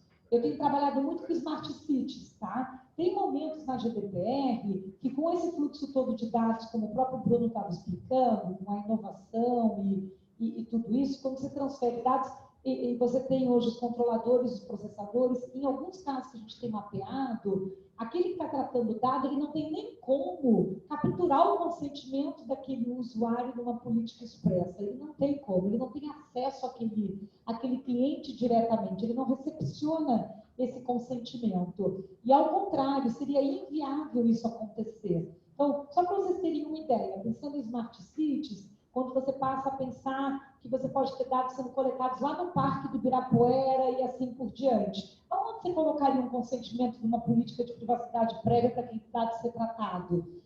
Você pensar, não, antes eu teria que ter dado um ok numa política da prefeitura para daí ela compartilhar com alguém que está cuidando das lixeiras do parque. Então, eles fizeram isso lá na Europa, no artigo 23, e deram justificativas que, se você se enquadrar nesses motivos, uma justificativa de a parte financeira, de combate à fraude, chegou em mim o dado, apesar de não ter o consentimento, porque numa relação de negócios, eu preciso saber aquela informação para poder gerar uma liberação de crédito. Então, isso também tem a ver com a Europa já trabalhar a questão de Open Banking, a questão de Credit Score, a questão, são várias bases de dados que também já existiam antes da própria GDPR e que tem uma necessidade por utilidade pública, por segurança, proteção de saúde, quando um hospital que compartilha um dado com uma empresa operadora da saúde, que vai compartilhar com o SUS, com o Ministério da Saúde, sempre tem alguém na corrente que não vai ter coletado consentimento daquele usuário e que não tem como você descrever essa cadeia toda de transferência de dados na política. Vou transferir porque as políticas hoje elas têm que detalhar. Eu não posso dizer parceiros, genérico, não posso mais dizer nada genérico. Então, a minha interpretação da letra D é justamente você conseguir desenhar no fluxo que você obteve informação de dados pessoais devido a uma das prerrogativas que são justificáveis do dado chegar até você por aquelas motivações. Então, normalmente na parte financeira, porque senão o fluxo financeiro não aconteceria, na parte de combate à fraude, que é a parte de segurança, na parte de sistema de saúde. Imagina, gente, a pessoa está desmaiada, levada para o hospital. Ela é recepcionada lá e vai ser tratada. Antes de qualquer coisa, aonde existe um consentimento de privacidade ali? Não existe nenhum. Não existe. Então, há N situações que são observadas que você não coleta você começa a ter um tratamento de dado e até transferir esse dado sem ter tido um consentimento prévio, expresso, objetivo, declarado do usuário. Foi uma forma deles tentarem evitar até aqueles class actions, que são as ações coletivas de consumidores, de funcionários que estão previstas na GDPR, virar aquela oportunidade de sair processando todo mundo que não tivesse coletado consentimento prévio direto. Bom, vou fazer aqui a última pergunta para o Bruno e pedir para depois você fazer suas considerações finais, que a gente está aqui com o tempo terminando. Mas a pergunta é minha, tá, Bruno? Eu já li sobre a questão do sandbox, a CVM se manifestando, sobre a possibilidade de implantação do sandbox no ambiente regulatório, mas eu não vi nada a respeito do Banco Central, muito embora o seu comentário de que tem um grupo de trabalho. Então, assim, eu queria saber um pouco sobre esse grupo de trabalho e expectativa do Banco Central implementar o ambiente de sandbox no ambiente regulatório do sistema financeiro. Saber sua opinião sobre a questão de que num ambiente como o nosso, bancário, se muitas vezes, vendo até o que aconteceu com as fintechs, se não vale a pena não regulamentar e conhecer e efetivamente só regulamentar a partir do momento que já se conhece o funcionamento, não seria melhor do que o ambiente ativo do sandbox. Legal. Primeiro, partindo do que é o grupo, né? O grupo tem o pessoal do CVM, Banco Central, BNDES, FINEP, SUSEP, é um grupo bem grande que se reúne e está discutindo isso. Quem está muito do BID também, muito nesse sentido, então, assim, tem um desejo grande. O desejo tem uma dificuldade operacional, tinha algumas dúvidas em relação a como se daria, até do ponto de vista administrativo mesmo do direito, porque o sandbox, em última análise, é uma autorização precária, com limitação de escopo, mas, a princípio, isso já foi superado e, assim, a expectativa que eu tenho, pelo que eu tenho visto no grupo, é que até o final do ano a gente vai ter um sandbox dessas agências e isso vai virar uma coisa que vai proliferar. Eu acho que deve regular desde o início por vários aspectos. Tem essa dúvida de vamos deixar a inovação ela acontecer. A depender do mercado, isso faz até sentido. Por exemplo, no Vale do Silício, isso é muito frequente, mas eles regulam muito rápido. Então, por exemplo, o Airbnb, a gente acha, putz, na Califórnia, lá em São Francisco, ninguém regula nada. Cara, quando eles começaram a Airbnb crescer, eles entenderam os desafios de locação, foram lá e regularam. Eu acho que quando o gap é muito grande, ele é muito ruim do ponto de vista de investimento, que ele fragiliza.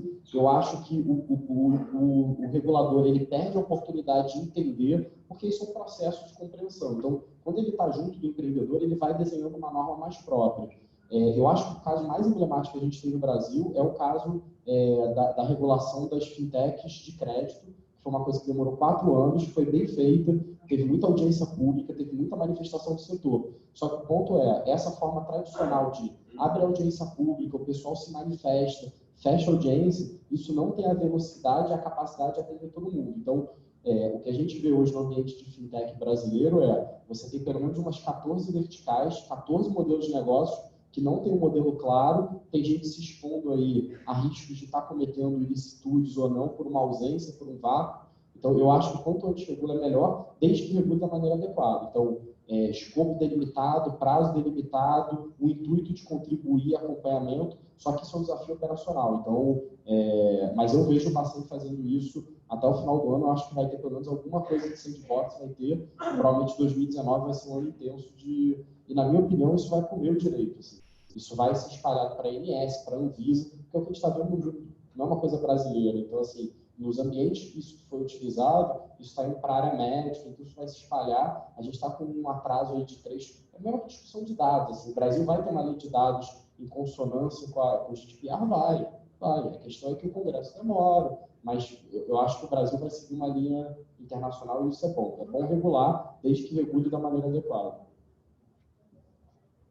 Agradecer as tuas ordens, peço desculpas aí por qualquer coisa, se faltou alguma coisa, estou sempre às ordens, prazer grande contribuir, que precisarem, estou aí. Obrigado.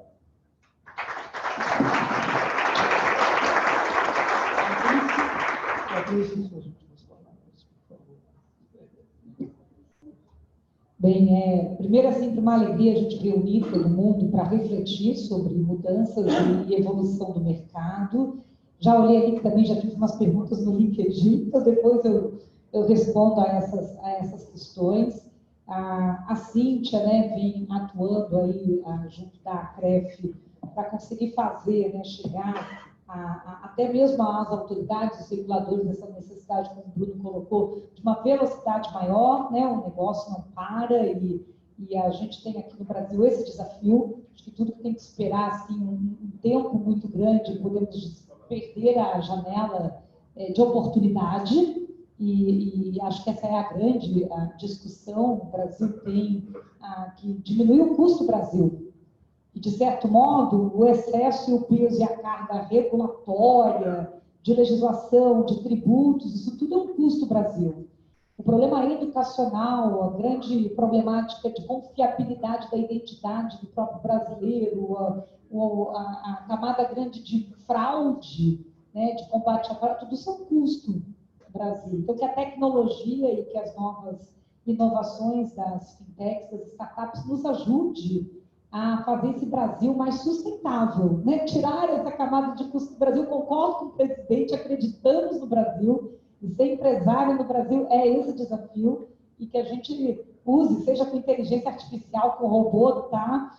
Que ele nos ajude a diminuir isso para a gente poder fazer a economia crescer. Economia crescendo, mais emprego, família feliz. Né? Então, acho que é isso. E torcer pelo Brasil amanhã. Né? Vamos torcer pelo Brasil amanhã, minha principal aí, encerramento de mensagem. Que a gente... O Brasil está precisando de boas notícias. Bom, chamaria para o nosso presidente Gonçalves para fazer o encerramento oficial desse grande evento. Enquanto ele se encaminha para cá, eu gostaria que alguém de vocês falasse um número, não é? Porque nós iremos sortear o... Assim que pode falar o número, melhor ainda. Coordenadora do livro Direito Digital 3.0, aplicado, que o prefaz do Dr. Bruno. Ok? Bom, e quem ganhar também pode depois pegar um autógrafo aqui com o prefácio e a coordenação. E comprar os outros na livraria. Bom, vamos lá. Um 18? Temos alguém na lista? 30? Não vou falar a minha idade. Quem? Benhur? Já foi. 37?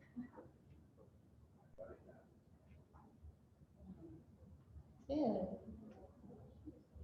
5.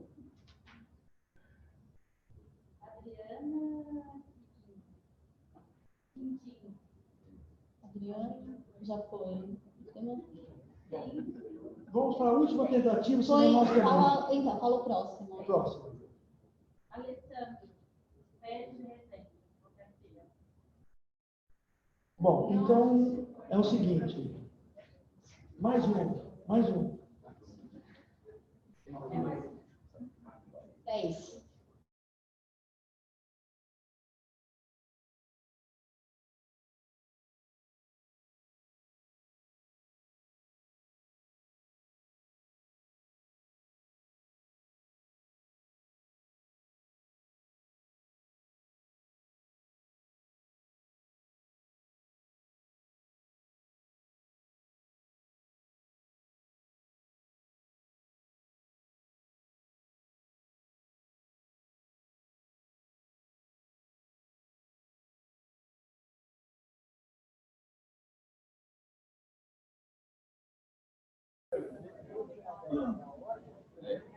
Bem, pessoal, enquanto tira só mais um minutinho da atenção de vocês, primeiro eu quero agradecer aqueles que estão pela internet. Como é que está? Estamos bem aí? Está bem conectado? Muito obrigado.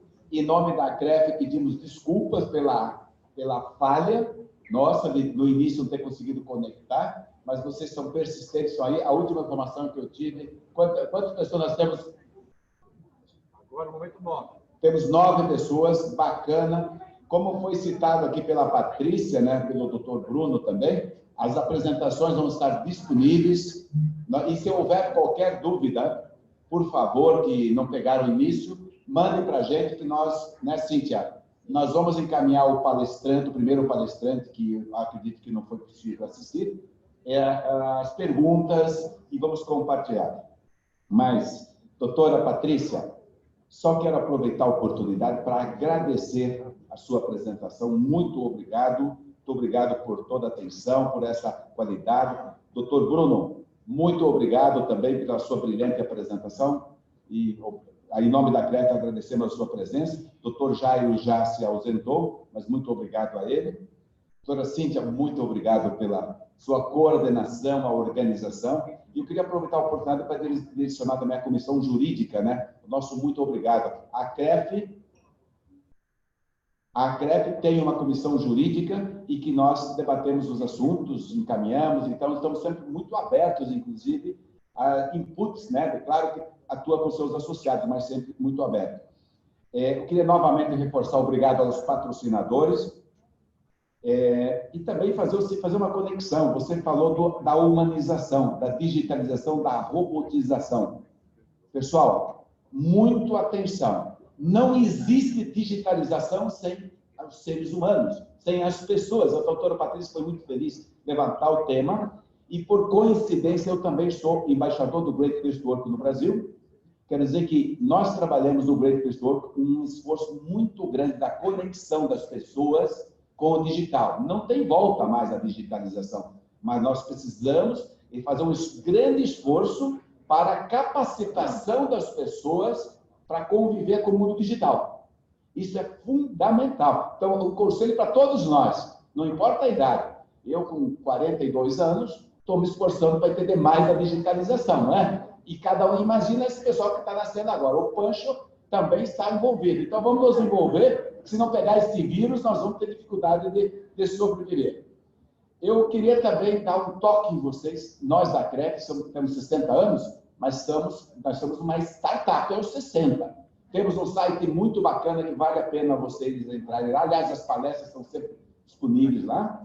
Se conectem, estamos nas mídias digitais, vamos nos seguir no LinkedIn, né? A Tâmara está nos ajudando a gente ficar bem conectado no LinkedIn, né, Tâmara? O Gustavo está aí, o Gilberto, no LinkedIn. Queria dar um toque em vocês. Dia 22 de novembro, nesse mesmo ambiente, nesse mesmo hotel, não no mesmo ambiente, nós temos o Seminário Internacional ACREF, também sem custo, com palestrantes de primeiríssimo nível, compartilhando conhecimento, fazendo a nossa parte pelo Brasil. Estou fazendo bem a propaganda aqui, Pancho? Muito. Obrigado, porque o Pancho me orienta, eu tenho que fazer ao vivo aqui. Então, 22 de novembro. Eu queria dizer que nós temos conosco aqui umas pessoas bem bacanas, que é o Paulo Melo, né? Grande parceiro de tantos anos, e o Elias. E eles representam a Associação Nacional dos Birôs de Crédito. Por que eu estou citando isso? Posso concluir, pessoal? Tudo bem? Associação Nacional de Birôs de Crédito. Porque vem aí o cadastro positivo, que é uma revolução, doutora Patrícia, no mercado financeiro. Vai dobrar o tamanho da carteira de crédito do nosso país. Nós temos que estar preparados, os nossos advogados, entender essa parte da informação, como é que a gente vai tratar o banco de dados, por aí afora, que a gente sabe que é o grande negócio. Mas, definitivamente, o cadastro positivo vai mudar, vai ser um marco de melhoria do crédito do país, da inclusão de mais pessoas. Nós temos, no mínimo, uns 30 milhões de pessoas não incluídas no sistema financeiro nacional, sem contar que muitos de vocês que estão aqui são pequenos empresários e que têm dificuldade de acesso ao crédito porque não tem informação. Com o cadastro positivo, nós vamos ter isso. Então, nós da CREF acreditamos nisso, e mais do que o Marcos. Para ter uma ideia, crédito PIB, no Brasil, 46%, no Chile, que tem 100%. Então, nós vamos ter a competição vai aumentar, a democratização das informações e, com certeza, com segurança de informação muito bacana, né, Elias e Paulo? Né? Então, nós estamos muito atentos a isso, a todo o sistema financeiro nacional. E isso não está sendo feito para benefício do sistema financeiro nacional, e sim para o cidadão, e sim para o empresário, a inclusão. Então, a gente está falando isso, nos ajude a ler mais, falar mais sobre o tema que está bem democratizado. Né? Muito bacana. Bom, e eu queria concluir, de fato, agradecendo a todos pela presença. Mais uma vez, muito obrigado por todos estarem aqui com a gente. Felicidades a vocês, aguardamos vocês nos próximos eventos e nos comprometemos, enquanto a CREF, de que na próximo evento o webinar vai começar mais cedo, para que possamos democratizar a informação para todo o país. Esse puxãozinho de orelha é nosso, para nós da CREF. Que eu quero agradecer humildemente a todos e obrigado. E, gente, vamos fazer o seguinte, vamos ser cada vez mais conscientes das nossas decisões, seja nas eleições, seja na tomada do crédito, seja no que for. Vamos buscar informações, porque com informação a decisão é melhor. Grande abraço a todos e até o próximo evento. Obrigado.